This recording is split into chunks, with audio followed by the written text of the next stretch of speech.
Hello, and welcome to Out West, the official podcast of the Western Governors Association, a bipartisan organization representing the governors of the 22 westernmost states and territories.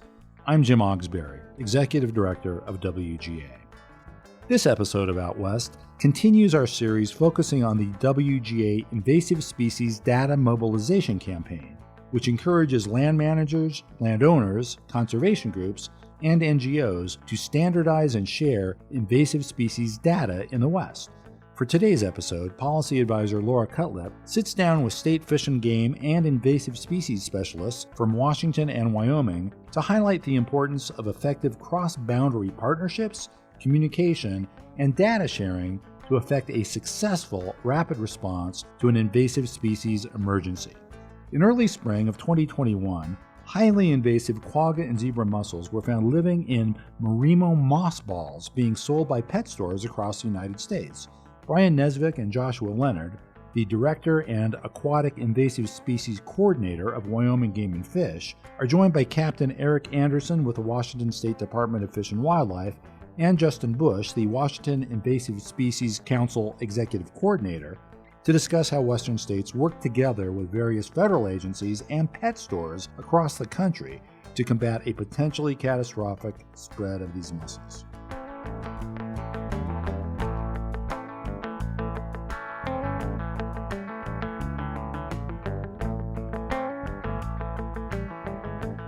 I'm going to start with Eric Anderson. Eric, can you give us a little bit of background on your position as an officer in the Washington State Department of Fish and Wildlife and kind of what your day-to-day work in that position entails?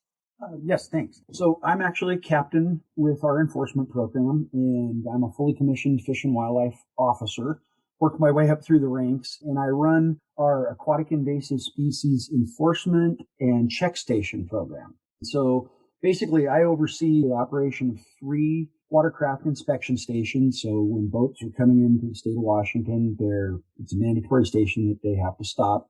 And we have inspectors take and look at the boat, make sure that it's not carrying any invasive species, in particular zebra and quagga mussels. And if they do find them on it, we can either quarantine or decontaminate the boat before we allow it to enter into Washington and enter our waters.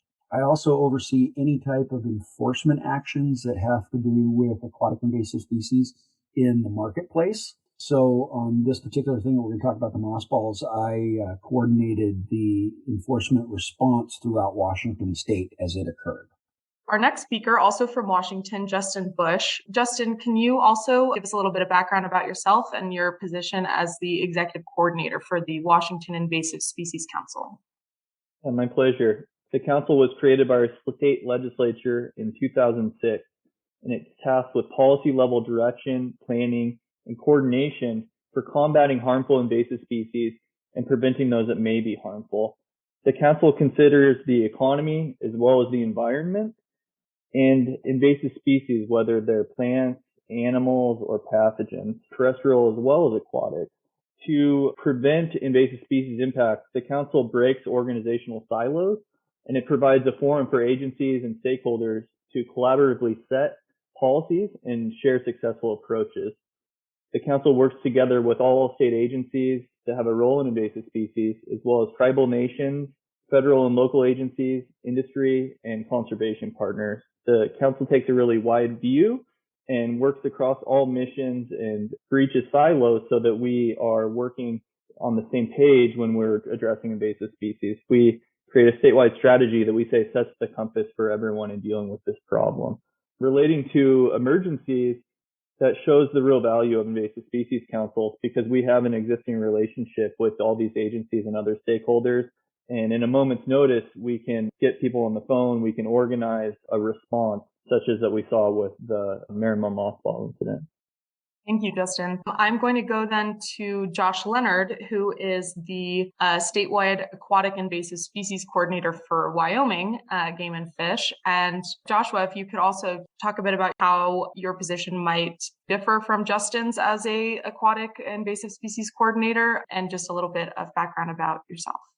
Yeah, for sure. So I grew up in the state of Vermont, and zebra and quagga mussels first were established in the Great Lakes, kind of in that northeast part of the United States. So I had the, I guess, experience of growing up on a lake where I witnessed the infestations of zebra mussels and the kind of pre and post effects of that infestation. So I have some firsthand experience with them and have been able to use that in my day-to-day job as the aquatic invasive species coordinator here in Wyoming, and been in that role since January of 2020. And in that role, I provide oversight of the implementation and budgetary operations of the AIS program from a statewide perspective, and coordinate with other Western states' AIS programs for a larger Western-wide AIS initiative. So our watercraft inspection program, similar to Eric's role in Washington, we have a kind of a border approach where we don't have mussels in Wyoming yet. And our biggest threat is obviously from them coming in from out of state. So we have permanent check stations looking at watercraft movement or any type of conveyance that can move water, and require inspection of mostly watercraft that are coming into Wyoming prior to launching within Wyoming. And they also boats that are traveling through. So in Wyoming, we have big interstate highways like I-80 and I-90 that both come in and through Wyoming. So you see a lot of cross-country movement. So even if you aren't stopping or planning to launch in Wyoming, if the check stations are open by law, you're required to stop. So our check stations are not only servicing our resources in Wyoming, but we're also protecting the greater Western initiative here in Wyoming, because a lot of states east of us don't really have an established program like we have. So we have kind of the first line of defense here in Wyoming. Great. Thank you, Josh. And last and absolutely not least, Brian Nesbitt, I'll turn it over to you to introduce yourself. You're currently the director of Wyoming Game and Fish. And so, again, a little background about yourself, and also just as the director of a state fish and game department, kind of how that view has impacted your take on this whole situation. Yeah, so as the director of the agency, I have responsibility for oversight of our state's aquatic invasive species program. And similar to Eric, I grew up as a game warden and worked all over the state doing game warden-like duties, and part of those were obviously enforcement. But now, my responsibility is really oversight for all wildlife management in the state. We also have authority and a charge to manage the waters of our state. And so it's interesting because aquatic invasive species, specifically quagga and zebra mussel infestations in Wyoming, have a very broad effect on multiple different agencies, multiple different stakeholder groups. But Game and Fish has been charged with taking this responsibility on. And so, we've put people like Josh in place to oversee the program. He talked, really thoroughly about our strategy for preventing them ever from coming into our state. In my role, I have a responsibility to work with the other agencies or entities or stakeholders that could be affected by a quagga or zebra mussel infestation in Wyoming. Great.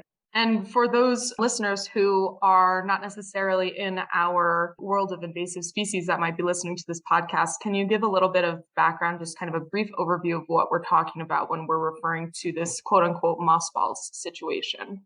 What we're talking about here is aquatic invasive species, and these are species that are not native to various parts of the U.S. And when I talk about Washington State here, it's a non-indigenous species that we're very concerned about. It's a small aquatic freshwater bivalve that entered the U.S. back in 1987, got into the Great Lakes, and quickly took over all the Great Lakes. So what we're doing is we actually have regulations on it that is not allowed in Washington. It's against the law to import it, introduce it, any way you try to bring it in. And so what happened with this is we had a situation where we found a new pathway. In March of this year, we got an alert from the federal system, the USGS, which was an aquatic invasive species reporting system, that a quagga or zebra mussel was discovered by an employee in a pet store, and to be specific, Petco out of Seattle. And so they made a report on this situation, and it went through the system, ultimately alerting Washington State for us to respond to it, and it bloomed into a nationwide response. It turned out that these things were imported into the U.S. to several distributors and being widespread throughout contiguous U.S. and Canada. Our program's so centered around boats and watercraft.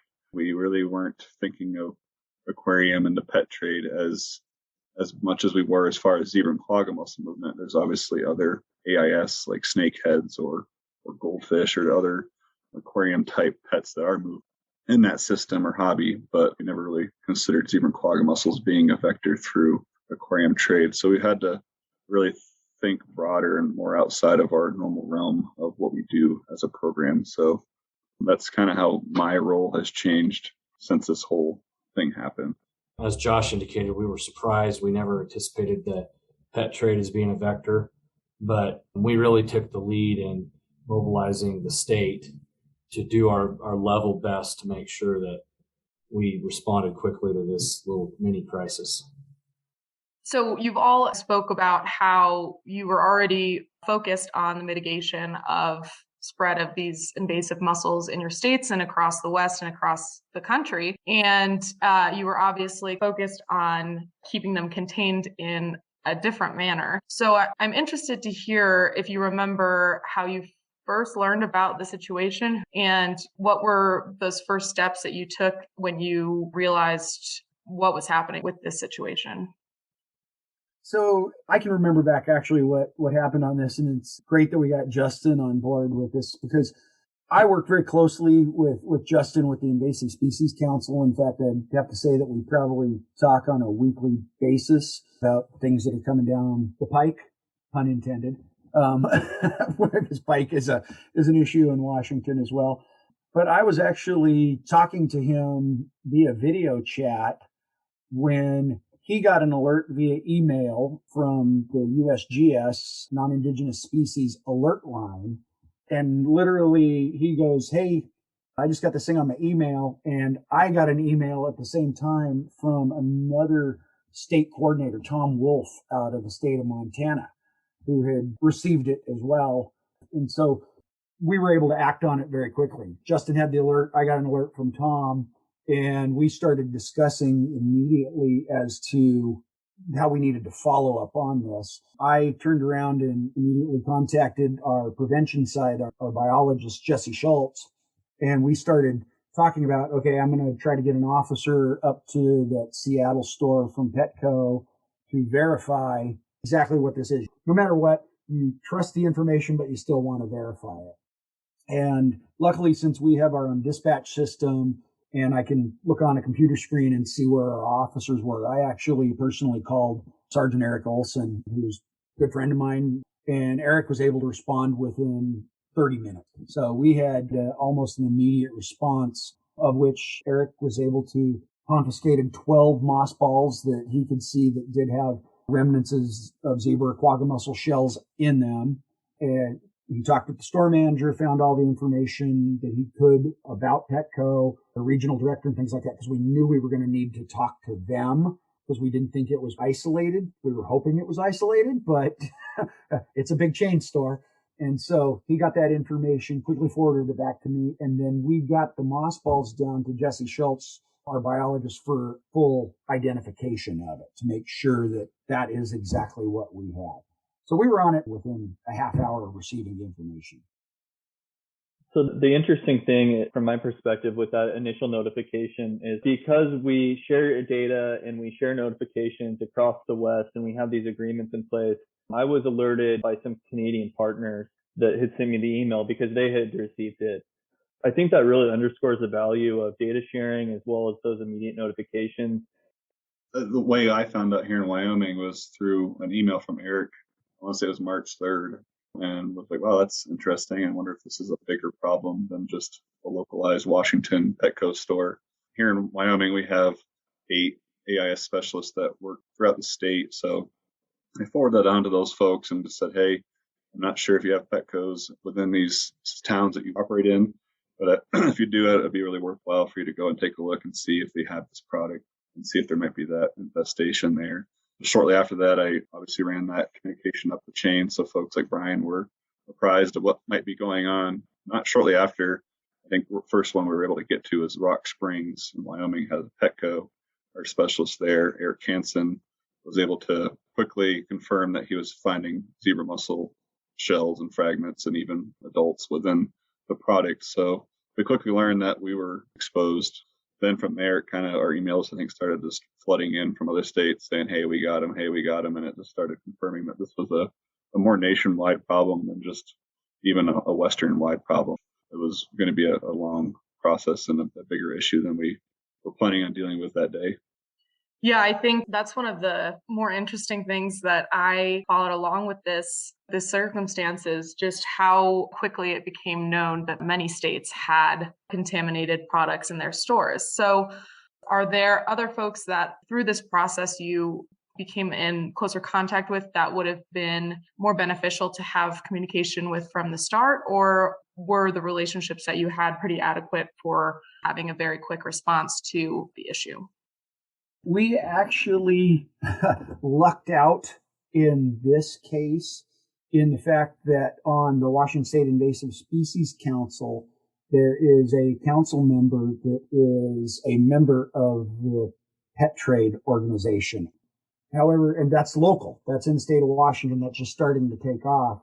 The silver lining out of this was we have talked in Washington many times about how do you engage the pet trade in this, because we've seen them not as an adversary in this, obviously. I don't want to indicate that, but we've known that the pet trade could be a source for invasive species, not just aquatic, but terrestrial. And we've always wanted to establish that connection to talk with them, to get them to open their eyes about the potential of it, not to squash it, but to be able to make sure that they're incorporating their best practices when it comes to what species they're offering up, and of these species that they're offering up for sale, that they're also giving that information to the purchasers of it to make sure that they're being good consumers of this, that they don't turn around, as we always have the saying, where they dump the aquarium out when they're done with it in the lake, or turn the pet loose. And so that connection is a vitally important one. And this did open the door nationwide. And I just want to see that connection keeps going. One thing that comes to mind here is not all jurisdictions, not all states have the same level of urgency around this issue, because some states have been infected for years. And so we learned after the fact that there probably was potentially some other states that had seen at least signs of this before all this came to light. And so, one of my lessons learned is it would be good if through our associations as states, and I think it's occurred now, people realize how important it is to do a big information blitz to everybody if something like this shows up. We're hypersensitive here in Washington State because we've got the Columbia River Basin. we got 80% of it in our state. And it's the last big river basin in the contiguous 48 that doesn't have these things.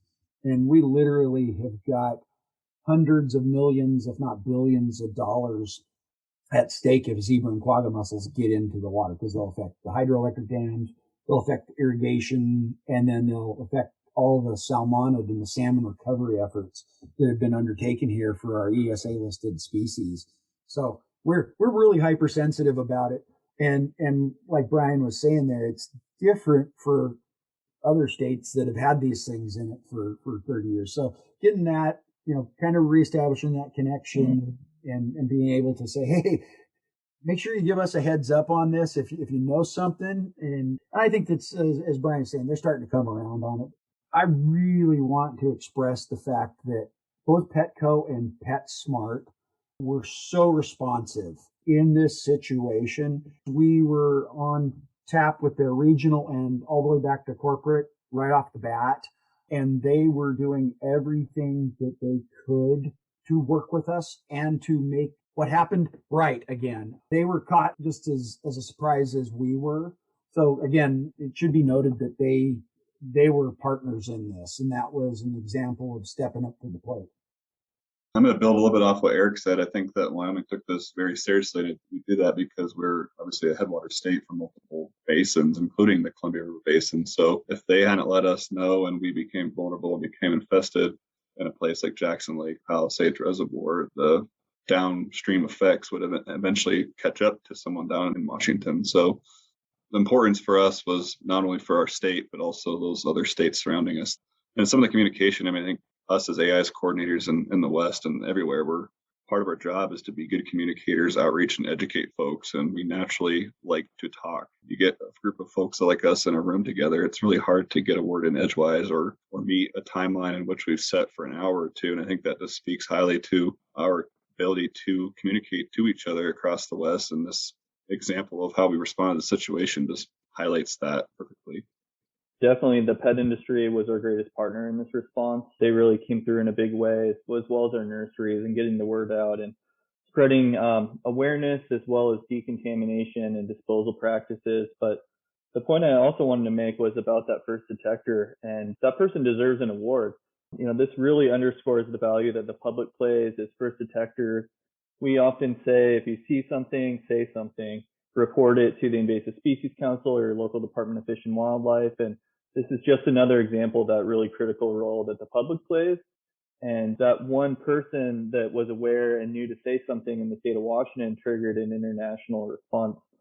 I think that particularly with the work WGA does, we're working across state boundaries between state and federal agencies. But I think that often folks forget as well that when we're talking about cross-jurisdictional, cross-boundary communication, we're also talking about including local communities and lay people who might not necessarily be involved, but can be the linchpin in a certain situation, particularly this one. That being said, have you had discussions around kind of how those communication channels can be improved for potential future scenarios, or just some of those education programs to make sure that folks who might not be dealing with this day to day know where to go and what to look for when invasive species might arise?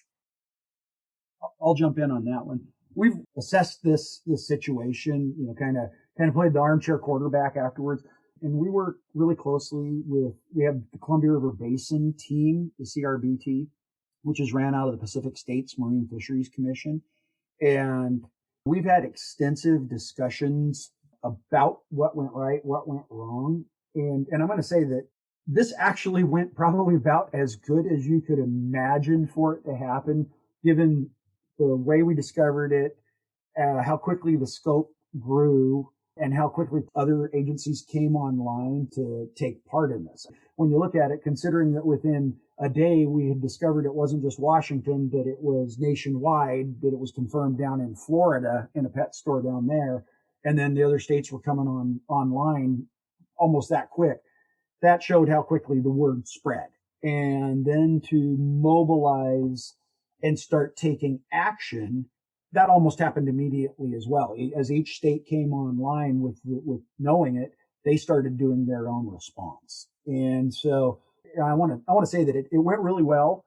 And a lot of the deficiencies are simply because of scope.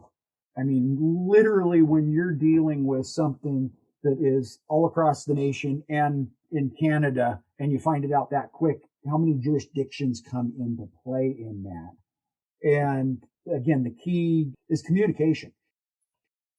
I think there has been a little bit better communication from the federal system. And I say that because we had recently had a load that was coming in September of mothballs that were being imported. And obviously this is in response because of the mothball situation. But they were very clear and let us know that they were coming in. This is what's going to happen. This is what they're coming through. This is what we're going to see. And we end up learning the other day that that load that came in ended up being inspected. They found 2 mussels. Now they're taking seizure of that load, either incinerate it or basically deport it back out to Ukraine. So I think the communication there is good because of the outcome from that. And I hope that moving forward, we can maybe look at sourcing these mothballs not from live water sources. I just don't ever see us or find a way that we can effectively be sourcing these things from the wild. And historically they were farm raised mothballs. And I think we need to get back to that practice to avoid this in the future. Yeah, well, I'm with Eric. I think the communication was key. Our experience in Washington is probably similar to most Western states, and is that the federal agencies are great partners. And this incident was just another convening of all the different organizations that have a role in preventing and stopping invasive species. And we had a similar experience with our State Department of Agriculture, where our authorities were split. And this incident brought together our Department of Agriculture as well as our Department of Fish and Wildlife to collaborate, share information about online quarantine enforcement, as well as some rulemaking around minimum mothballs at our state level. So I think every organization is doing the best it can, and these types of incidents are just a really great example of why we need to practice, why we need to have the data sharing agreements, why we need to have memorandums of understanding for response. And I also think the incident response coordination was key. And in the Columbia River Basin, we've held numerous tabletop exercises stewarded by the Pacific States Marine Fisheries Commission, where we've talked about what we would do with invasive mussel response. And in 2019, the state of Washington Invasive Species Council and the Department of Fish and Wildlife held an operations-focused exercise practicing the on-the-ground aspect of that. And the lessons we learned from that, we applied to this incident. While it was a pathway we didn't consider, we applied that training and that same type of response protocol and how we organize people and made decisions and communicated to the public to this incident. And that unfolded pretty quickly. Our emails and our phones were ringing off the hook, and Captain Anderson and I connected. He was the most highly trained individual on team, as it were. And so he stepped in as the lead of the response team, and we all then organized underneath him. And that's the way we're organized for the next 2 weeks. And so in the state of Washington, we believe that new invasive species are an emergency, and we will respond to them as such. And this is just another example of that. When we initially had found out that these were likely in our state, we kind of had three priorities. One, get them off the shelves immediately. Two, we needed to begin communication with the public to tell them the threat, the potential ramifications and consequences, and then the how-to of how to dispose of them.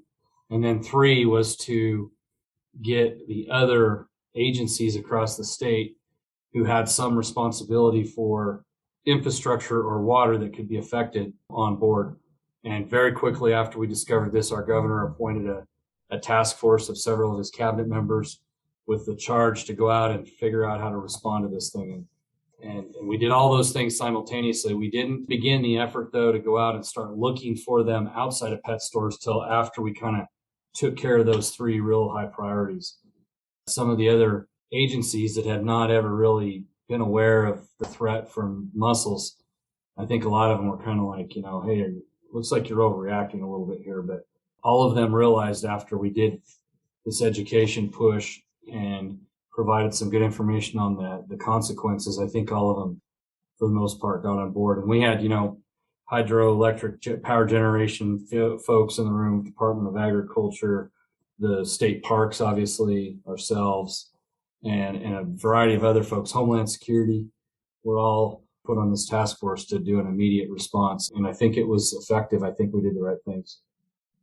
Coming out of this, the silver lining behind this whole mossball situation, if we don't get an infestation because of it, is the media and outreach blitz that came with it reached so many more people that we typically don't reach with our watercraft inspection programs, whether it's aquarium hobbyists or those other state agencies, avenues, and the way they helped us get that message out to their constituents. There was a lot more people talking about zebra mussels this summer at our boat inspection programs that probably had no idea what they were before mossballs.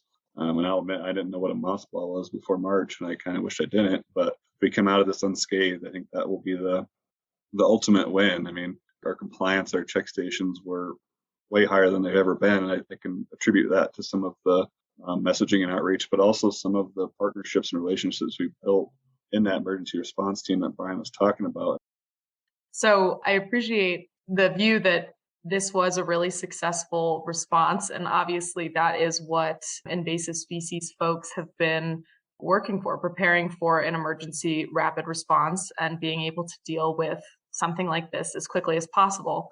As we all know, as soon as an invasive species gets into a new waterway or takes hold in a new piece of rangeland or whatnot, it is extremely hard to get them back out again. So stopping it before they actually take hold is obviously a very large part of invasive species management. So while this has been largely discussed as a successful effort, what other lessons were learned from your agencies through this process? Are there new tools that you have kind of utilized that you'll be thinking about or reaching to more quickly? We're trying to sell something as a problem, but no one can really see it until it becomes a problem. It's hard to make that sale unless you've been in back east or seen it. It's really hard to get people around to the idea that this is a problem. And I think that this problem on the front doorsteps of folks made them realize that they needed to address it. So we had our messaging up on those overhead message boards that our Department of Transportation typically uses for construction or other weather related things. Working with them, we were able to get our message about our check stations up on those. People were figuring it out between the mothballs and seeing those overhead signs and stopping, where in the past they might not have even known that this whole inspection program thing was even around. Because like I said, in Wyoming, we're probably the first line of defense on both any traffic heading west on 80 or 90, because they aren't hitting any other established programs. So like myself, being a fellow Easterner, I was totally naive that there was this sacred place out west that didn't have zebra quagga mussels. One of the things that was reinforced is the mantra that anything that moves can move invasive species. And that's part of the challenge of being invasive species manager. There's known pathways such as movement of watercraft across the United States, but there's also an infinite number of other pathways. And the mothball pathway was something that no one expected. And I think the takeaway for me is that we need to put more emphasis on pathways analysis and then also practicing response, because the next pathway is probably not going to be mothballs. The next pathway will be something else that we didn't envision. But the teams that will be responding are the same, and those relationships are still going to be present. And so how do we maintain them? How do we foster more collaboration? And how do we try to think forward to anticipate the next problem? One other thing that came out of this that I'm not sure how long, Josh would know how long it would have taken us to figure this out, but we learned about some new technology in these portable eDNA readers.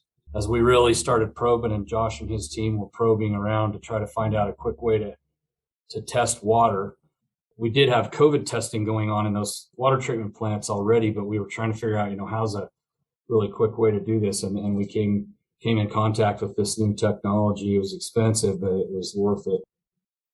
The Department of Health was not someone we were thinking in mind of folks we'd be working with in the aquatic invasive species world, but they were already at our water treatment facilities here in Wyoming. They were calling these auto samplers that were taking basically samples of water in the water treatment facilities to look at predicting COVID spikes down the road through wastewater treatment. With the way aquariums are, with moving water through the systems, cleaning out at these pet stores, people dumping them down their toilets or down their sinks. That's just how aquarium people clean their tanks. So they knew that was a potential vulnerability. But talking with the Department of Health, they were doing this COVID sampling, and we were able to tap into this already ongoing sampling by taking some of their samples and then running them for basically the presence of zebra quagga mussel eDNA within the system. So our lab now processes the eDNA samples to detect whether they're in there or not. But this is going to be a long-term kind of ongoing thing where if we had a infestation in there, it's not something we're going to detect.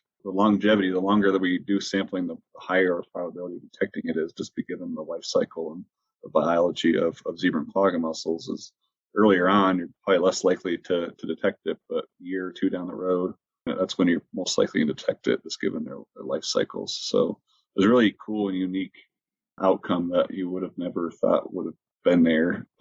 And also another silver lining to COVID, I guess, is if that COVID wasn't going on, that the ability to have been as effective at sampling the water treatment facilities would have been probably impossible, I guess, to say the least. And another thing too that we've learned was, on top of the eDNA world, of these little handheld eDNA units that Brian was touching on too, is the USGS is developing these units that are basically meant to be out in the field, where you can take an eDNA sample and then get results within 40 minutes, which is really cool for some of our use here in Wyoming. We import fish, we import stuff from out of state. So my mind goes directly to testing those loads of fish that are coming in. But my mind in the future comes to, well, what if we can ever get that time down to a minute or less than 5 minutes? Because this is something we can use in our watercraft inspection program, where we have water moving around in ballast water or bilge water. Obviously, making a constituent wait 40 minutes at our check station for our machines to tell us yay or nay on eDNA is not reasonable to expect. But as we know, technology makes leaps and bounds and advances in a really short time. And I really hope that somehow we can get to a point where we can start utilizing that technology at our ports of entries and as a really quick screening tool. Yeah, absolutely. And obviously with improved technology comes improved accuracy and reduced time for data collection. And that's the kind of bottom line here, is that communicating information, communicating accurate data is always going to be our friend.